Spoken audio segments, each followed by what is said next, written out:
This is the first of 3 videos on the history of American clothing and fashion, what people wore, the styles of dress. In this video, we'll look at the colonial era.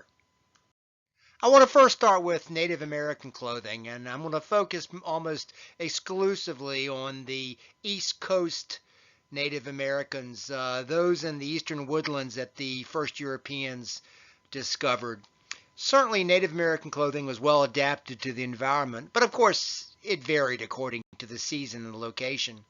In summers, many eastern woodlands Native Americans in the hot South wore little more than breechcloths and moccasins. Breechcloths were long, narrow pieces of cloth or leather that passed over a belt or sash, between the legs, and over the belt or sash again in the back. One advantage was that it was easy and did not hinder movement. Indian shoes were commonly known as moccasins, and moccasins were made from various hides and varied according to the individual Native American culture. The word moccasin was taken from the Algonquin language. They were made with both soft and hard soles. In colder months, southern Native Americans would wear various forms of leggings. Leggings were basically leather or fabric tubes that covered the lower leg from above the knee to the ankle. By later in the colonial era, leggings were made of wool dyed red, black, or blue.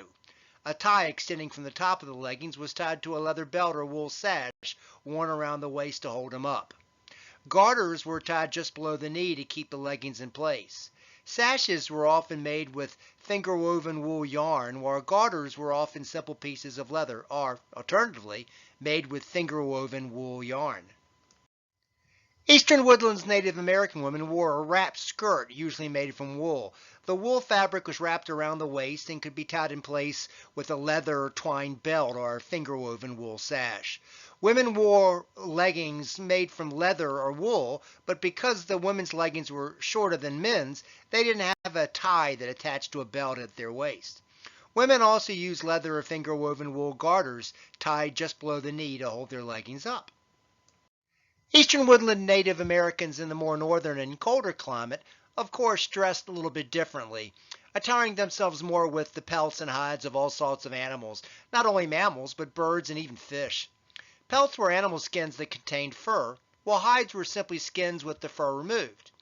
Before wearing skins, tribal members first put the pelts or hides through an extensive cleaning processing. Prior to donning garments, skins and hides underwent a smoking process to loosen tough fibers.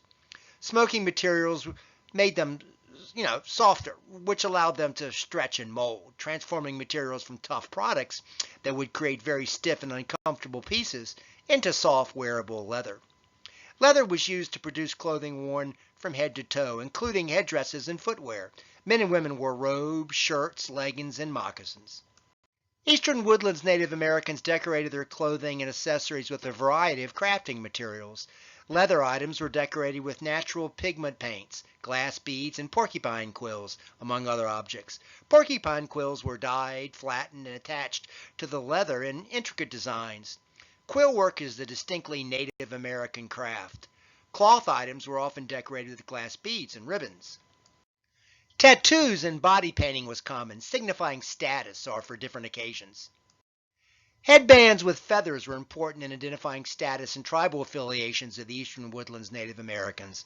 While indeed feathered headbands are an iconic image of Native Americans, the vast spreading warbonnet headband common in lore was native only to the Great Plains Native Americans.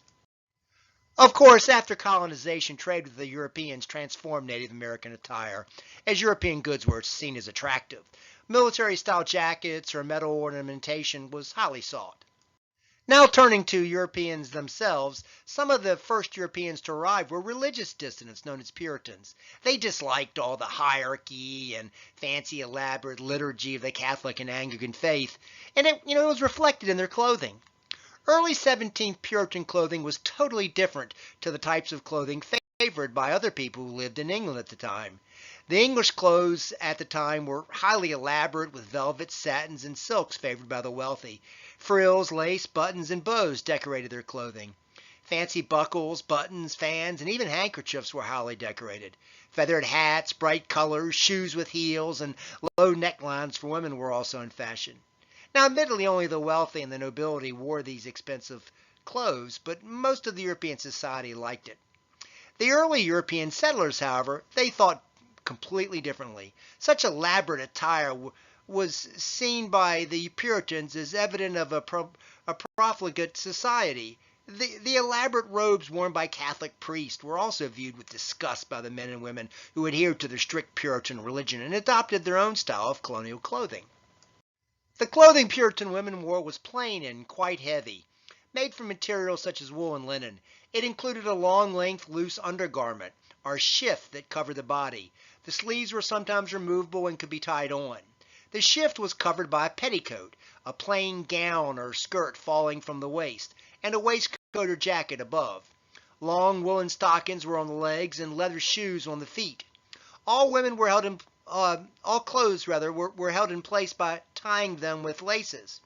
An apron was usually worn over the women's clothes. The women wore their hair long, but it would have been deemed unseemly for hair to be shown or some type of elaborate hairstyle. Hair was therefore hidden under a close-fitting coif, a cap. Like men, there was no elaborate design or colors, and plain capes or coats were worn over it in all cold weather. Puritan men also wore plain, heavy clothes made from materials such as wool, linen, or leather. A long-sleeved linen shirt was worn above breeches, short-length pants that fastened at the knee. Woolen socks were pulled up to the breeches from hard leather shoes, which usually didn't have buckles. A jerkin or sleeveless jacket was worn over the linen shirt. A doublet or padded jacket with sleeves was then worn over it all, the doublet having ruffs and cuffs, which was the only real ornamentation. But then, it was only worn for special occasions. Wide-brimmed felt hats were common, and coats or capes were worn as protection from the cold and the rain. There were no, as I say, colors or designs, just plain black, white, or gray attire. Very young children, both boys and girls, could wear simple, loose clothing undergarments. The clothing worn by children over about the age of 7, however, was similar in style to those worn by adults, just kind of like smaller versions of the heavy clothes worn by their elders, as you can see here. It must have been pretty miserable for those kids.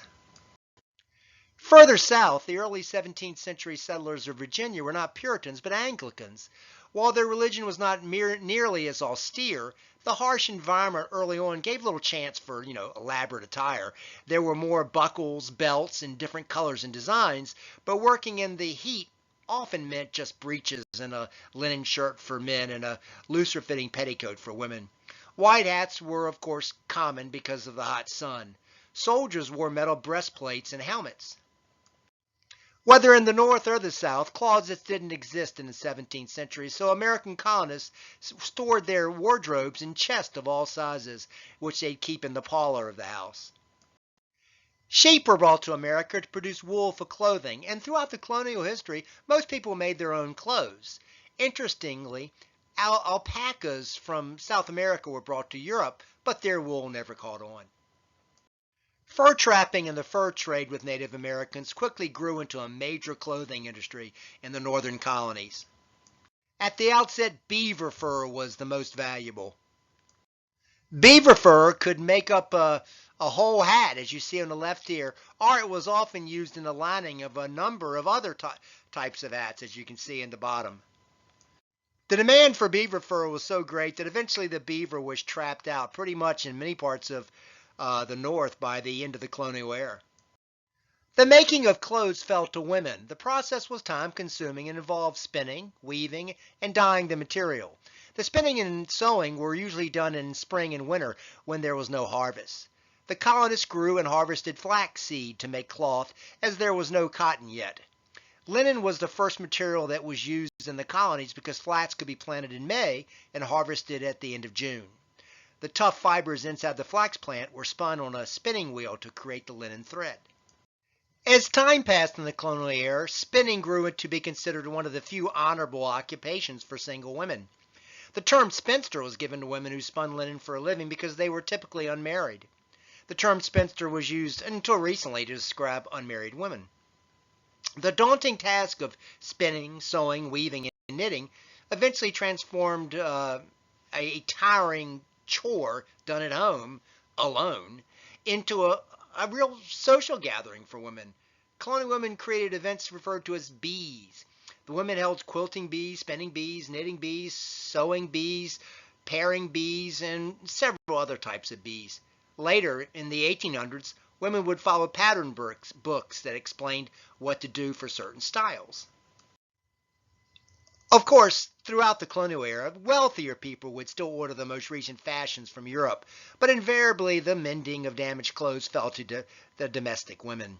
Throughout the 18th century, women would relay cutting and styling information for clothing through fashion plates, miniature garments made from dressmakers' dolls, descriptive letters, and copies of other items of clothing. By the 18th century, the colonies had grown considerably. Trade was more frequent and quicker, and clothes were developed and more elaborate. Wigs were a fashionable item for men in colonial America during the 18th century. The full-bottom periwig, which had a cascade of curls, was by far the most popular in the early part of the century, but wigs decreased in size toward the end of the century. The wigs were commonly made of human, horse, goat, or yak hair. Human hair wigs were the most expensive. They became popular because of European influence and the desire to distinguish themselves among the classes. The wearing of wigs became less common among the young and less fashionable towards the end of the 18th century. Some conservatives continued to wear the wigs because of their polished and dignified look, and indeed wigs became almost a symbol of authority worn by lawyers and judges. For women, elaborate wigs piled high were seen as a sign of aristocracy and refinement. People of both sexes often powdered their own hair or wigs for additional effect on formal occasions. During the 18th century, hairstyles for men were often long with ponytails, and the wigs often reflected this style as well. During the 18th century, men wore a cravat, which is a neckcloth made of white linen. Wealthy men wore cravats embellished with lace or fringe, and working-class men often wore an informal basic cravat. In the 18th century, men wore a variety of hats, but the famous tricorn hat was the most popular. Women's dresses in the 18th century could be quite elaborate, with a low-cut square in front, at times showing bare shoulders. A high, tight corset was always underneath, made of linen and tied tightly to make the waist appear narrower and the bust bigger. Satin and silk were popular with a lot of lace and frills. Thick makeup was for special occasions. It began with a heavy white foundation made from white lead, egg white, and a variety of other substances. This was overlaid with white powder, typically potato or rice powder, rouge, and deep red or cherry lip color. Women wore higher heels and fancier shoes for these special occasions. By the end of the 18th century, high-waisted dresses in the so-called Empire style of Josephine Bonaparte, the French Emperor Napoleon's wife, had become vogue in the United States. They remained in style well into the 19th century. Two developments made America a growing manufacturer of clothing in the late colonial era. First was the use of indigo by Eliza Lucas Pinckney during the middle of the 18th century. Indigo was used in dyeing clothes. You get that blue-purple color, and this was hard to do. That's why in ancient times purple was seen as the color of nobility. Well, people were able to grow indigo previously down where it was hot and moist in the Caribbean, but nobody had been able to grow it in what became the United States. Well, Eliza Pinckney figured out a way to do it, and that meant that in the Deep South, indigo could be grown easily and really made coloring of textiles a lot easier in colonial America. Was a huge major development. The second thing that made